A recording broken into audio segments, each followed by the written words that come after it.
Παιδιά, σήμερα θα δοκιμάσουμε 2 prime από την αδερφή μου, αλλά... Εδώ είμαι εγώ.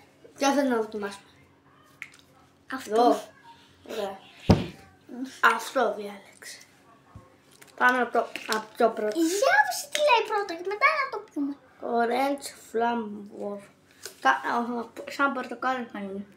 Πορτοκάλι είναι. Ωραίο είναι. 10/10.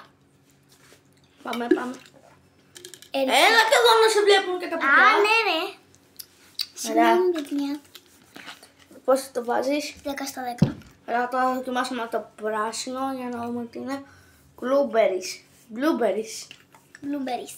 Εδώ θα δοκιμάζω. Δεν μυρίζει πολύ ωραία. Για να μυρίσω. Εγώ να μυρίσω. 8,5. Για να μυρίσω. Δεν βάζω. 100/10. Τόσο πολύ σ' άρεσε. Ωραία, αυτό ήταν το βίντεο, παιδιά. Καλέμε σε ένα επόμενο βιντεάκι. Γεια!